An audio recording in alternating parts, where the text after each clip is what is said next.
ഇപ്പോഴത്തെ ഒരു സിറ്റുവേഷൻ വെച്ച് നോക്കിക്കഴിഞ്ഞാൽ നേരത്തെ ഷിനാസ് വളരെ എക്സ്പ്ലെയിൻ ചെയ്ത ആ ഒരു ക്യാരക്ടർ, ആർമി ചീഫിൻ്റെ ക്യാരക്ടർ, അതൊരു വളരെ പ്രാധാന്യമർഹിക്കുന്ന ഒരു ഡിസ്കഷന് വേണ്ട ഒരു മാറ്ററാണ്. ബിക്കോസ് എന്നെല്ലാം സ്വേച്ഛാധിപതികളായിട്ടുള്ള ആർമി ചീഫുകൾ അവിടെ വന്നിട്ടുണ്ടോ അന്നെല്ലാം അവിടുത്തെ ഭരണങ്ങൾ തകടം മറിച്ചിട്ടുണ്ട്. യാഹ്യ ഖാൻ, അതുപോലെ തന്നെ സിയാഉൽ ഹക്ക്, അത് കഴിഞ്ഞിട്ട് പിന്നീട് മുഷറഫ്, ഇവരെല്ലാം സ്വേച്ഛാധിപതികളായിരുന്നു, വളരെ സ്വാർത്ഥരായിട്ട്. അതുതന്നെയാണ് ഇപ്പോഴത്തെ ഈ മുനീറിൻ്റെയും പ്രശ്നം.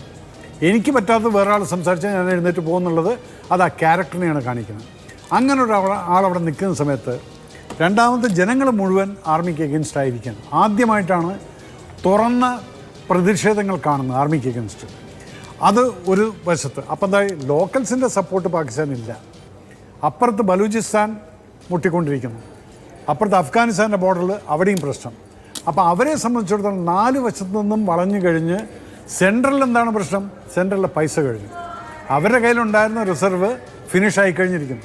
അത് കഴിഞ്ഞ് ഇനിയിപ്പോൾ അവർ പൈസയ്ക്കും ആംസും ആമിനേഷനും കൂടെ നോക്കിക്കാണാം. പക്ഷേ ഇന്ത്യയുടെ അവസ്ഥ എന്താണ്?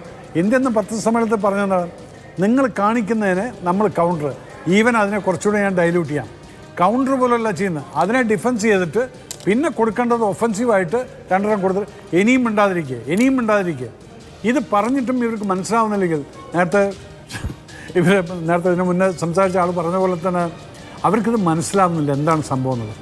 ഇപ്പോൾ ഈ പൈസയില്ല, financially they are totally down. ഇന്ത്യയുടെ അവസ്ഥ എന്താണ്? The whole country is together. ഒരാളും ഗവൺമെൻറ്റിനെ എഗൻസ്റ്റായിട്ട് സംസാരിക്കുന്നില്ല. എല്ലാ രാഷ്ട്രീയ പാർട്ടിക്കാരും ഒരുമിച്ച് നിന്നുകൊണ്ട് ഞങ്ങൾ ഒരുമിച്ചിട്ടാണെന്നുള്ളതാണ്. അപ്പുറത്തെന്താണ്, 4 വശത്തുനിന്നും അറ്റാക്ക് കിട്ടുന്ന ഒരു പവറില്ലാത്തൊരു ഗവൺമെൻറ്, പ്രൈം മിനിസ്റ്ററും പ്രസിഡൻറ്റും, അവർക്കൊന്നും ഒരു പവറില്ല. പിന്നെ പവറുള്ളത് ആർക്കാണ്? ഈ മിലിറ്ററി ജനറലിന്. അദ്ദേഹമാണെങ്കിൽ ചെയ്യുന്ന മുഴുവൻ മണ്ടത്തരങ്ങളുമാണ്. അപ്പോൾ ആ സ്വേച്ഛാധിപത്യം എന്നുള്ളത് ഡെഫിനറ്റായിട്ടും പാകിസ്ഥാന് വളരെ വലിയൊരു അടിയാണ് കിട്ടാൻ പോകുന്നത്. എന്നാലും ഇന്ത്യ ഒരിക്കലും പ്രകോപിതരായിട്ട് ഒരു ഒഫൻസീവിന് പോകുമെന്നുള്ളത് എനിക്കിപ്പോഴും തോന്നുന്നില്ല. കാരണം we are very sensible, we are planned everything.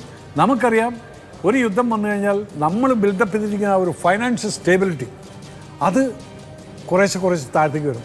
അത് നമുക്ക് വി കാണ്ട് അഫോർഡ്.